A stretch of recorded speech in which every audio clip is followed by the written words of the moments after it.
Hello everyone, welcome to the Mother Speaks Tarot channel. I am doing a Facebook Live, so welcome Facebook friends, Facebook people, YouTube people. My channel is new, so please subscribe. Instead of a reading, today I am going to start a series of videos where I am reading my first book. I'm an author. This is my first book, Perception, the Two Yet One, Book 1. I'm Allison L Hopkins, and today we're going to be reading the prologue through chapter 1. Please like, share, subscribe, comment. All of that would be very much appreciated. Thank you so much. All right, so I'm going to read just the end here of the preface. It says, "Please note that I am the narrator of this story, and although the ever-complex workings of the universe, multiverse, and beyond are still very much a mystery to me, I have done my best to relate the whisperings and scenes that my mind has picked up on, the otherworldly reality that the Perception series is. As far as I can tell, this is how it goes." Prologue. The origin, the one spirit known by many names, was. All of the points of light from all places were one with the origin in peace. One spirit, split into two, yet still one, was among them. These beings were restless and played together constantly. Not in words, but in feelings and images, the beings shared a thought. Focusing on certain points of existence upon the little blue planet, which its sentient children called time, the two yet one knew that they were needed there, and that they could effect the most change by manifesting three-dimensional bodies in which to live among the ailing creatures. The two yet one set about their task. The origin shone, hummed, and pulsed in all its glory. This is a pre-chapter called Manifestation. Okay.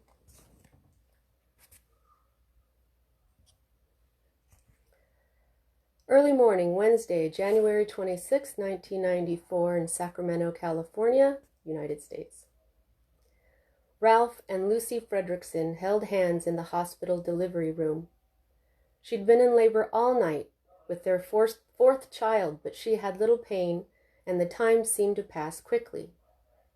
The birth of their first son, Ralphie, had been a nightmare. He'd gotten stuck in the birth canal, and Ralphie ended up having to be born by cesarean section. The two children Lucy bore since were also taken by C-section for convenience, but Lucy was in good health and wanted to deliver her last baby naturally. Blue eyes misting, Ralph brushed a lock of his wife's blonde hair out of her pale blue eyes and then fingered one of her peace sign earrings. They giggled. Finally, peace in the delivery room. "You've done such a great job tonight, Lucy," cooed Ralph. "I'm so proud of you, and I'm so glad to be here for it. It's amazing." "Remember, I'm naming this one." Lucy ran her fingers through his dark hair. Ralph and Lucy's three other children, Ralph Western Jr., Curtis Lee, and Bradley Dean, had names that marked them as sons of a Texas native, champion mixed martial artist, and soldier. And Lucy wanted their last child to have a name that spoke a little more to her sensibilities. "I remember, sweetheart. Any name you want." "Okay, Lucy, time to push," said the midwife cheerfully. Lucy closed her eyes, gritted her teeth, and pushed with all her might. "Good, that's it, Lucy. Keep going," the midwife encouraged. Lucy took a deep breath and pushed again, practically crushing Ralph's meaty hand. "Okay, here he is," said the midwife in a sing-song as she held up the baby boy. Laughing joyfully, Ralph and Lucy burst into tears. "Looks like we finally got a blonde one, Lucy, just like you." "Okay, so he was born at—" The midwife checked her watch. 7:16 a.m. One of the nurses went to the window, opened the curtain just a little, and peeked out. "Dawn," he said, with a smile, just before the midwife flicked the newborn's foot. What happened next would never be forgotten by all who witnessed it. The baby boy scrunched his face, took in a deep breath, and cried out. The child's resonating wail was so loud and vibrated so hard that it made the midwife almost drop him, and everyone else in the delivery room, including his parents, held their ears. Everything made of glass in the room cracked or shattered, including the window. All the electrical equipment suddenly went on the fritz. The nurses quickly unplugged them. The midwife, the nurses, and the Fredricksons all stared at the child in the midwife's hands. The midwife handed the baby back to his astounded mother, who gathered herself and began softly singing, "You Are My Sunshine," in the crying baby's ear. Once the baby calmed down, the midwife called for janitorial services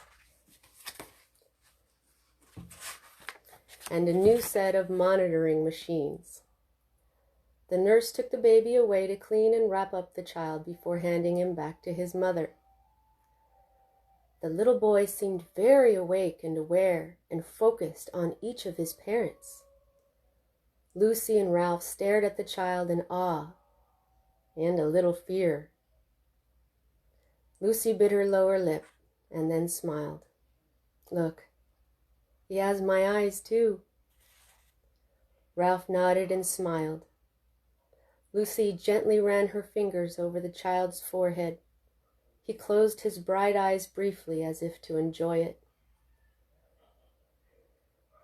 "Because of your hair and eyes, and because I felt so good inside while I was pregnant with you, like sunshine was inside of me, your name, little boy, is Sunshine. Sunshine Percival Fredrickson," Lucy said. Ralph's smile dropped. "What?"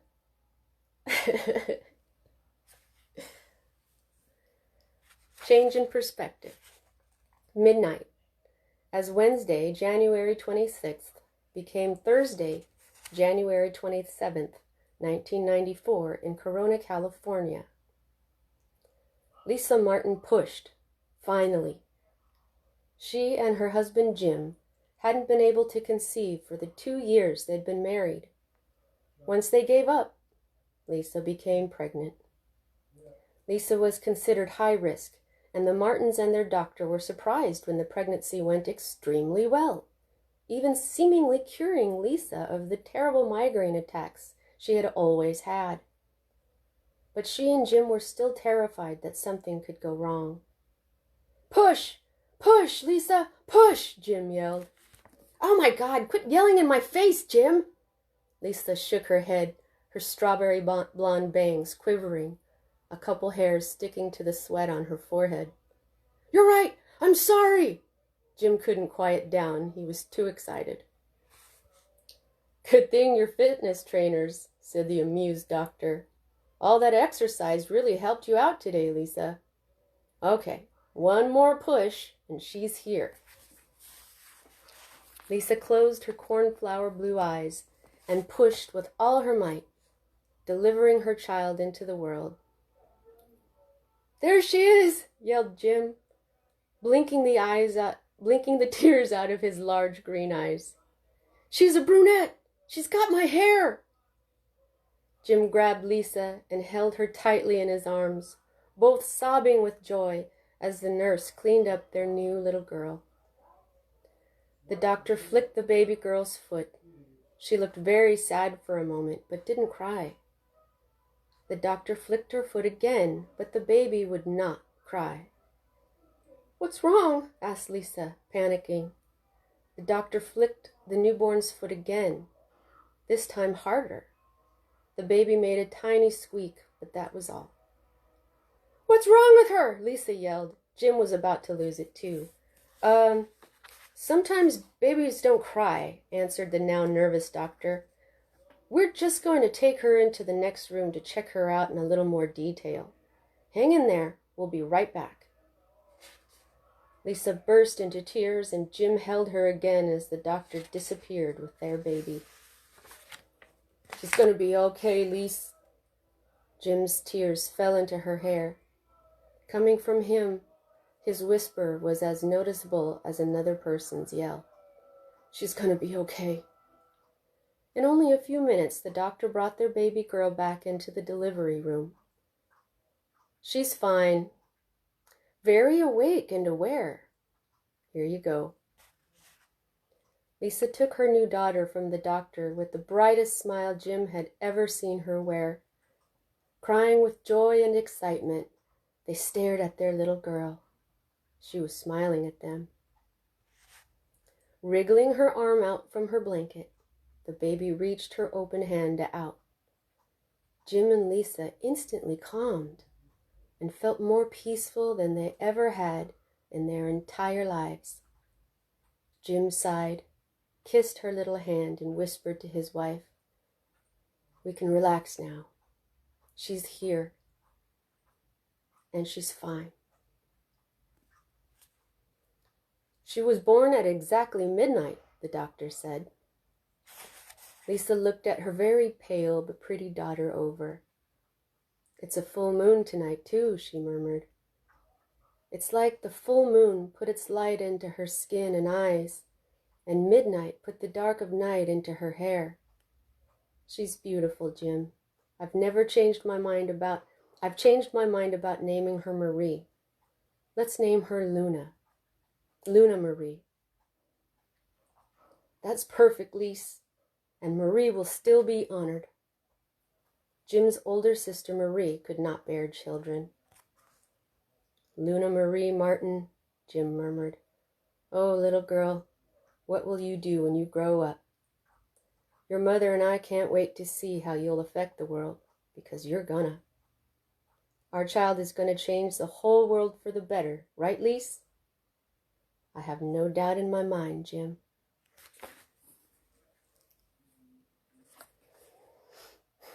Chapter 1. Saturday, August 2nd, 1997, San Francisco, California. Clutching her pink Power Ranger in one hand and her teddy bear with the other, 3-year-old Luna Martin stood in the underground garage next to her auntie's shiny black car. She was dressed in her sparkly Disney princess bathing suit and matching Sleeping Beauty sandals. Her 2 long braids of glossy ebony hair left much of her skin exposed to the cool morning air. It was already getting hot in the garage, and Luna was ready to go to the beach. But her mommy had been going on and on, talking with her auntie, and her daddy and his sister had been making the conversation longer because they kept interrupting with jokes. Luna's mommy was kind and loving, but wasn't as playful as her daddy and Auntie Marie. She had told Luna that was because she was raised in a serious house.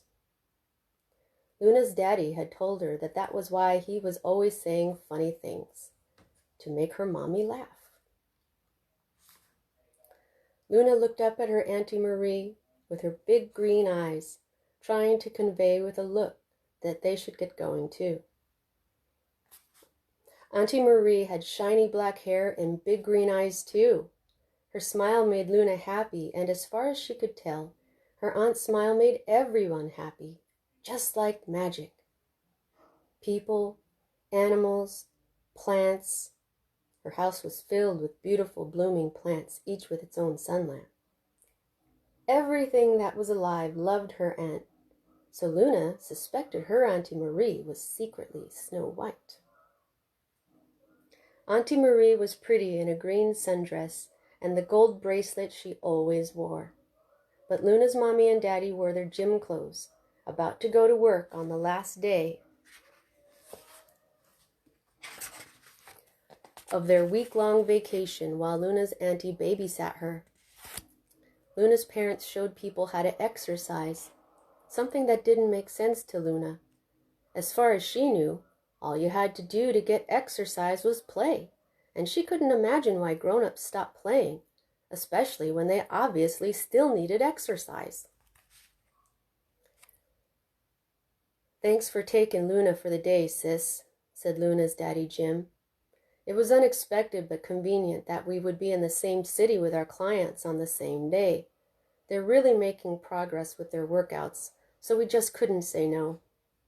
"Oh, I don't care why," replied Auntie Marie in her wonderful way of speaking.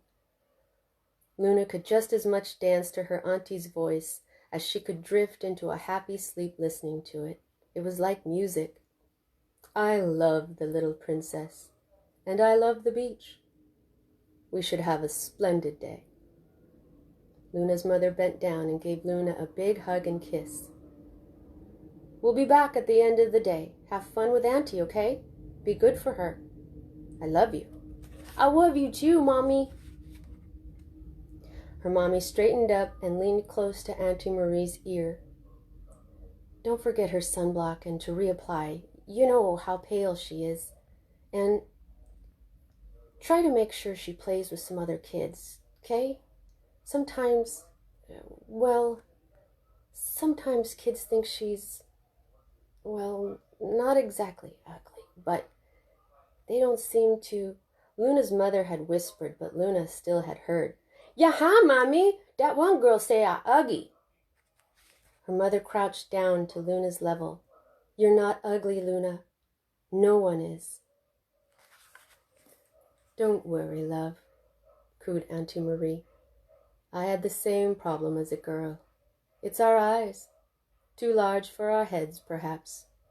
I'll look for some family with a ton of children for her to play with." Now, I separate sections with stars. I don't know if you can see that. Okay? Separate section. That same morning, a beat-up old minivan made its way to the beach outside of San Francisco. "Sunny! S-U-N-N-Y, spells sunny," Lucy Fredrickson sang to her toddler, and the wind through the open car window blowing her long blonde hair. "Okay, now you. S-U-N-N-Y, spells sunny." Sonny sang back as loudly as he could so that his voice could reach his mommy from the back seat, and he clapped his hands for joy. Sonny Fredrickson, his parents, and his 3 older brothers were going to a place he'd never been before, the beach. The salty scent in the air filled Sonny's whole being with joy, and the thunderous crashing of the waves churned his spirit into a crescendo of overwhelming excitement. "Da beach! Da beach! Da beach!" All the boys chanted as loudly as they could while their father searched for a place to park. "For 3 years old, he sure is loud," yelled his daddy, Ralph, to his mommy. Sonny knew his daddy was talking about him, so he yelled even louder, though he had a hard time keeping up with the words because he kept laughing.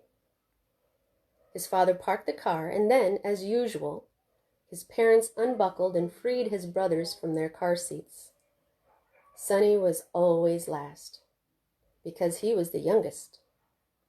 Now, anxious to get to the fun, he tried to let go of his mama's hand to run off after his brothers and father to the enormous expanse of the ocean. His mother tightened her hand, crouched down, and began putting his life vest on. "Oh, wow. This is harder to wriggle you into than your little Tivas. Hold still, Sonny." "Come on, Lucy," called out Sonny's daddy from the distance. "These boys are all riled up." Sonny's daddy sounded like a cowboy. That was because his daddy came from a place called Texas, the place Sonny thought all cowboys came from. Cowboys were brave heroes, and so was Sonny's daddy, who had fought in the Gulf War. When Sonny concentrated on his daddy, his hero, the image that came to mind was of his father beating up all the bad guys in the world. Sonny and his mama looked up to find the rest of the family. They found them. Ralphie was poking their father's arm to get his attention. Curtis was pouring sand into his shoes, and Bradley was sucking his butt as hard as he could. "Just a minute, Ralphie! Dang it, Bradley! Quit hitting me! No, don't hit Daddy! Curtis! What the—" Their father wiped his face in an upward motion, ruffling his chocolate brown hair, the same color hair all three of Sonny's brothers had, but not Sonny. Sonny's mother chuckled at the sight as she clicked the last buckle on Sonny's vest. "I'm coming, sweetheart," she called out to her struggling husband. Sonny pulled on her hand with all his might and actually caused her to unexpectedly lurch forward. She regained her footing and blinked at him with her bright blue eyes, the sun shining gold in her yellow hair. "Oh, my little sunshine, how strong you are! Don't worry, we'll get there. Come on, let's go." Her yellow and orange dress flapping in the wind, she grabbed his bucket and shovel, and they hurried to meet his father and brothers. The sun shone, the waves crashed, and the seagulls cried. Sonny's mama stared lovingly into his father's eyes, which Sonny now noticed were the same color of blue as the ocean. His mother and father looked at each other for a moment and smiled, as they often did, filling Sonny with joy and love, because he knew that they loved each other a lot in those moments. This was a promising summer day at the beach. But then, Sonny's daddy's face darkened. Something flicked behind his eyes, and he looked down to the sand and began pushing it around with his foot as if looking for something, until Sonny's mother took hold of one of his father's arms and touched his face to get his attention. "Ralph." Sonny looked at his mother quickly and as if he barely recognized her. "There are no landmines here, sweetheart," she whispered gently, stroking the side of his daddy's face to comfort him. Suddenly, a group of laughing boys ran up to them, pointing large squirt guns at his mother and father. One of the boys told them to stick 'em up. Sonny's mama smiled and held her hands up, but in the blink of an eye, his daddy grabbed the gun from one of the kids closest to him. Sonny's mama dropped her hands and reached for Sonny's daddy. Sonny could tell that his mother was shocked as she carefully took the toy gun away from his father and then handed it back to the little boy, all without taking her eyes off of her husband. The kids ran off, now scared of Sonny's daddy. Tears filled Sonny's eyes as he watched. Sonny's mother slowly and gently caressed his father's hand. His father dragged his eyes up to meet hers. They were full of tears. He sank down to sit on the cooler that was next to them, and then held his head in his hands, crying quietly. Sonny's mama sat down next to him and took her husband into her arms. Sonny's father turned and grabbed his mother and clung to her. Sonny wiped his tears and nose with the back of his hand. "Oh, Ralph, sweetheart, I'm sorry. Sometimes I thought the army was going to have my last moments instead of you," Sonny's daddy said, his voice ragged. "That day, the day my buddy Jack, he stepped into that minefield, I saw him blown to bits. Rayburn stopped me from running out there with the shrapnel in my foot, held me back. I had to watch Jack. We watched Jack die right there in front of us. Just bled out. Right there. Ralph, sweetheart, please reconsider my idea about counseling?" He stopped crying and let go of her. "No! I told you, Lucy, I ain't going to no shrink. I'll get over it. I just..." His face was angry. Fresh tears welled in Sonny's eyes. But when Sonny's mama briefly touched her finger to the middle of his daddy's forehead, his daddy's face relaxed. His mama had told Sonny that that was hypnotizing, and that she was also giving Daddy her love. Then she rested her hands on his father's upper arms and spoke to him in a voice that sounded different from usual, stronger but calming. "Ralph, my darling, breathe in deeply." He drew in a deep breath, never taking his gaze from hers, as if it would be the death of him if he did. Tears ran down his face as he blew the breath out. All of Sonny's life, this had been his parents' routine whenever his father got this upset. "Breathe out, my love. Yes, that's right. Breathe in. Listen to the sound of my voice telling you I love you. I love you, Ralph. And you're home. You're safe now. Yes, you are. It's over. You're safe. Home ain't always safe neither. My daddy used to..." "Your father's dead, Ralph. He can't hurt you anymore. You're safe. Safe with me and your sons. Your boys. Our boys. Stay with me, my love." Ralph closed his eyes, relaxed, and blew out a deep breath. He opened his eyes, finally calm. "I'm here. I'm here, Lucy. I'm sorry." Sonny felt a great deal of relief. "Oh, Ralph, my darling, no need to apologize. I'm lucky. Lucky to have such a strong, beautiful man's heart." Ralph's cheeks and ears turned red. "Christ, Lucy, don't call me beautiful. I ain't beautiful. Jeez." Lucy laughed lightly. Sonny always felt her laughter in his whole being and laughed with her, drying his tears. Ralph chuckled too. "I met your soul, Ralph, but your face and body are beautiful too."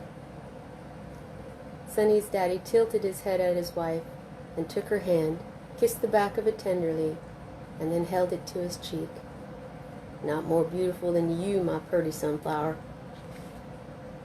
Sonny felt his little heart brim with love and joy. His daddy always called his mama that because she was almost as tall as him, and because she had bright yellow hair, the same hair Sonny had. He also had his mother's blue eyes, as blue as the sky, and he loved it when his daddy said how much he liked those things about his mama, because, to Sonny, that meant that his daddy liked those things about Sonny too. "I love you so much, my Lucy, my precious love of my life. I love you too, my sweet, wonderful Ralph, forever." Ralph's eyes flicked away as something behind her caught his attention, and his smile turned into a frown. "For the love of... Curtis, stop hitting Brad or you're going on a timeout." Ocean blue eyes flashing, Ralphie hit Curtis on the arm, and Sonny knew it was to back up their father's words. Curtis's green-brown eyes welled with tears, and he swung back at his oldest brother. "No, Ralphie!" cried Ralph. "You're doing exactly what I just told Curtis not to do. And Curtis, you don't hit back. Now, y'all are driving me nuts. Y'all are lucky I ain't your granddaddy. Your butts would be red right now." "Settle down, boys," cooed Lucy. "We need to put sunblock on you." All of her sons gathered around their mother, looking at her with love. His father remained frowning at them. Sonny knew he was frowning, because they were always good for their mother, but drove him to his limit almost every time. "Dang it!" he finally laughed, shaking his head. The whole Fredrickson family broke out into laughter. 3 stars, change in perspective. Well, a little bit later, rather. Sonny was bored. Curtis and Brad were busily digging a hole together. Ralphie and his father were playing frisbee, and his mother sunned herself in her yellow and orange bikini. She appeared to be sleeping, but she was always watching. "No, no, Sonny," said Sonny's mommy. "Don't kill the spider." He had been just about to step on a big brown spider that was going to walk onto their blanket. He withdrew his foot and then sat down next to his mother. "Don't kill things, sweetheart," she said. "Everything alive belongs on the good earth, especially when they are in their own home, minding their own business. Instead of killing things, you should save them. Be good and kind to others, animals, bugs, and plants. Just think, if you were in danger and someone could help you, wouldn't you want them to be nice and help you?" "Uh-huh. Okay, Mama, I will. I promise." "You're a good boy, Sunshine."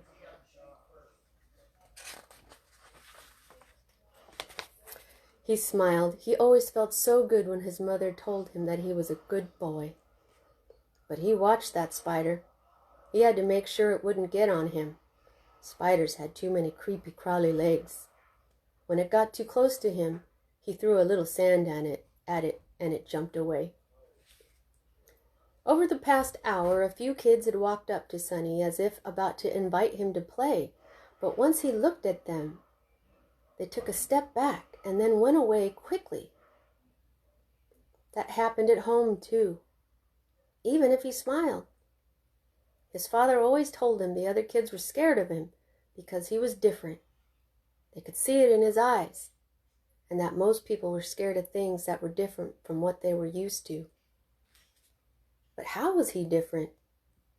His father sputtered and told him to ask his mother. She told him that he was different because he understood more than other kids. She told him to be kind and patient with those who were afraid of him. The problem was, Sonny was realizing that no one ever gave him a chance. "Go play with your brothers, sweetheart," his mama murmured to him. "No, Mama, I'll be with you." Now he watched a pretty lady put sunblock on her little girl. Then the lady moved her hand as if telling the girl to go play, but the girl shook her head no. The lady lay back on her towel, and the girl sat next to her almost exactly the way he was sitting next to his mommy. He couldn't stop looking at the little girl with shiny dark braids holding her teddy bear, and he suddenly had a powerful urge to go play with her. Without even thinking, he stood up and walked toward her. She looked up, and they stared at each other for a moment. He expected her to run away from him, but she didn't. She stood up and clapped her hands with joy, dropping her teddy bear in the sand.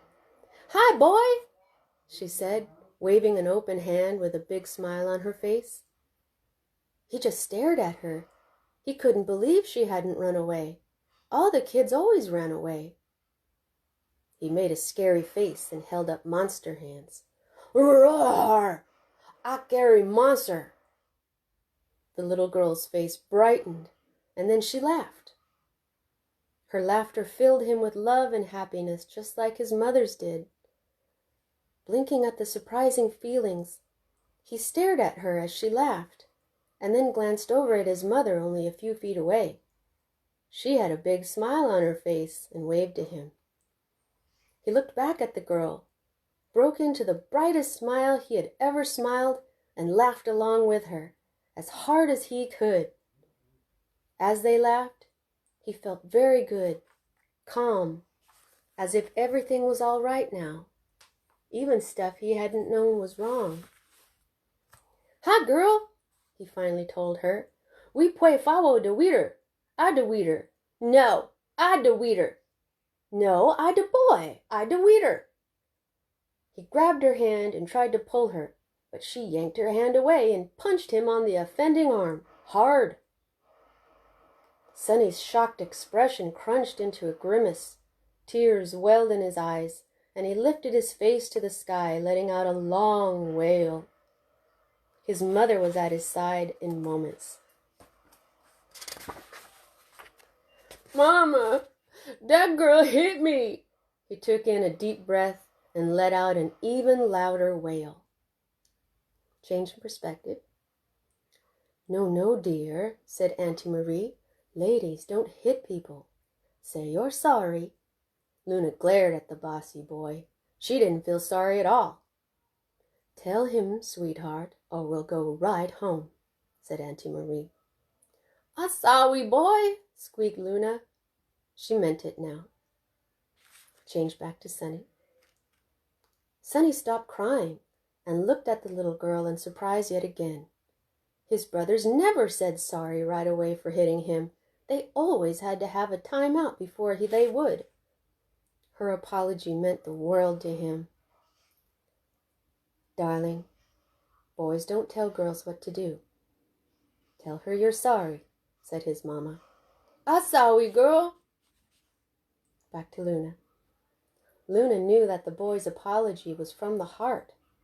She gave him a big smile, and then he smiled back. Back to Sonny. Kneeling on the damp sand, Sonny watched as the little girl picked up a stick and then drew a circle in the smooth sand in front of him. "I wunna," she told Sonny with a few nods for affirmation. She pointed to her circle. "That's the moon." More nods. Sonny was very much interested in what the girl had to say and was listening carefully, but the little dark-haired girl's 3-year-old speech wasn't clear enough for him to understand what she was talking about. He eyed her for a moment and then thought of a shape he could draw. "S-U-N-N-Y spells Sonny. It starts with S," he told her. Change back to Luna. Luna didn't understand what the boy with the bright eyes was talking about. She had only heard the word Sonny used to describe weather. The boy drew a large S inside the circle with his finger. "That looks like fishes," Luna laughed, pointing with her stick at the circle she'd drawn and the boy's S inside of it, making what looked like 2 snuggling fish. They each added a pebble, one to each fish. Eyes. The boy rested his hands on his belly and laughed hard, for the second time that day. Sonny and the little dark-haired girl played very happily and busily together. They built a castle in the wet sand that Sonny's red Power Ranger and the girl's pink Power Ranger lived in with their 4 ocean-scrubbed rock children. "I the mommy and you the daddy," instructed the little dark-haired girl. Sonny moved his red ranger toward the front door of the castle and then made the ranger turn around and wave. "Bye, honey. I go work now. I give you kiss." Their Power Rangers shared a quick peck.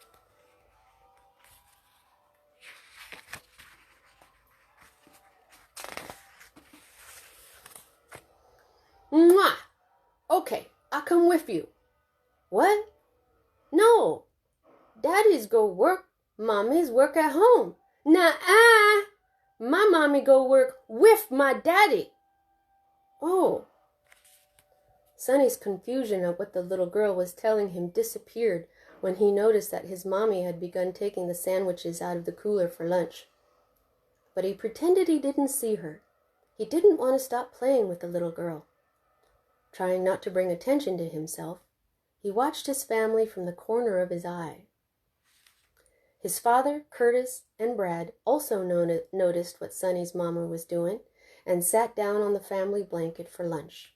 But Ralphie remained digging in the sand. "Ralph! Ralph! Ralphie!" called their mama. Finally, Ralphie looked up. He ran to them, sat down, grabbed his sandwich, and took a big bite. "Didn't you hear your mama calling you, boy?" "Yes, Daddy, but I thought it was that she was calling you." "But your name is Ralph too, dear," said Lucy. No, it's not. I told you. That's not my name. Don't you talk that way to your mama, boy. I'm sorry, Mama. That's all right, sweetheart. But what is your name, darling? Ralphie suddenly seemed very confused and pinched his brows in thought. I don't know. Sonny's mama and Daddy glanced at each other. They looked worried. Sonny, lunchtime, Sonny's mama called and waved him over, but he just scowled and tried to hide behind the castle. She brought his sandwich and juice box to him, but he ignored them, just as the little dark-haired girl had ignored her lunch, both much too busy playing to eat anything but cheese puffs. A group of seagulls cautiously approached them. They want our sandwiches, the girl laughed and clapped. They both threw their sandwiches to the seagulls and laughed gleefully as the birds gulped them down. All too soon it was time to go. It was almost dinner time.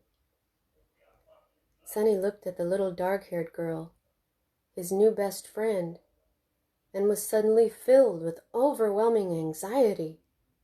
He did not want to leave her side, not at all. The thought of never seeing her again gave him a pain in his heart. No, Mama. I want to play with the girl. Changed to Luna. Luna's little stomach twisted into a tight knot as she realized what was about to happen. The boy, her friend, her only friend, was leaving. The thought of never seeing him again made her panic. Desperately, she tried to change the situation. Auntie, no. I not leave the boy. He come with us. Yes, the boy come with us. Oh, sweetheart, we can't just take this young man home with us.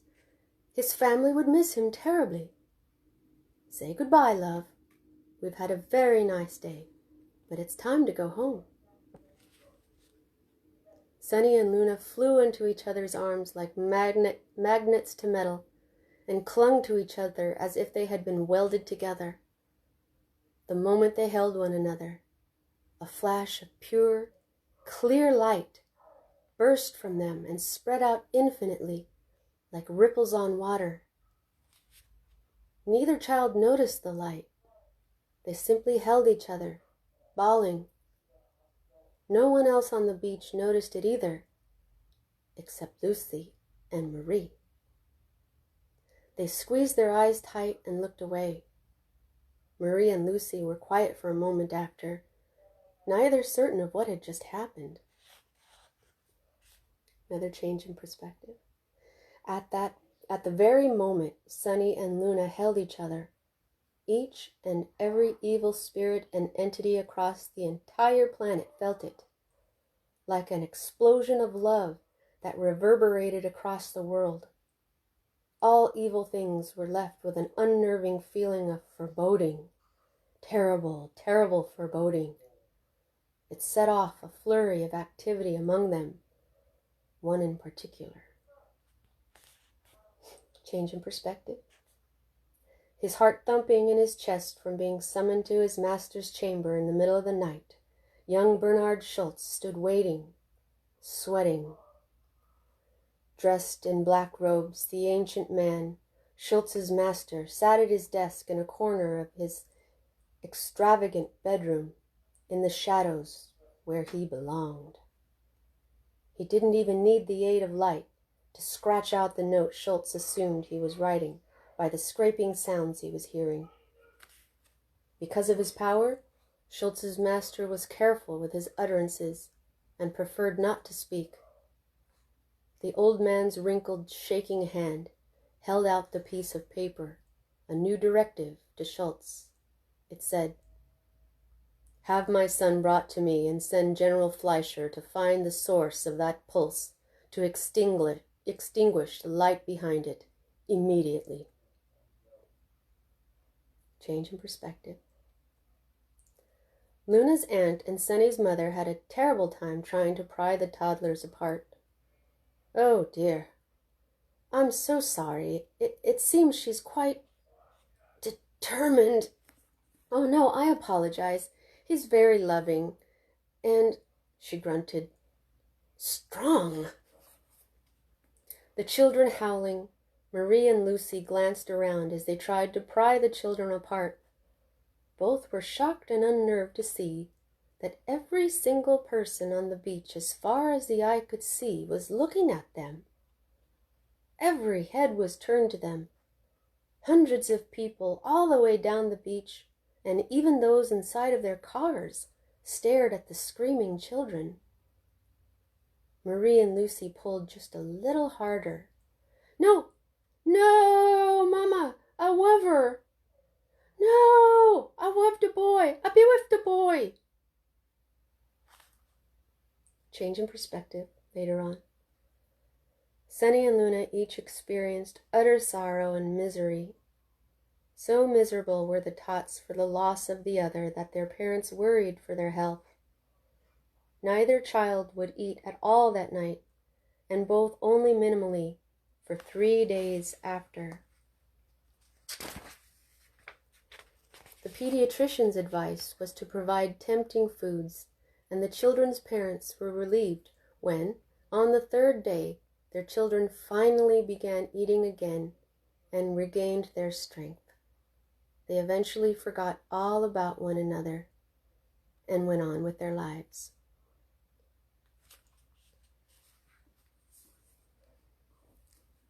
That's the end of chapter 1. Thank you for watching. I'll be back with chapter 2. That didn't seem to take too long, so maybe I'll do a couple of chapters at a time. Thank you so much.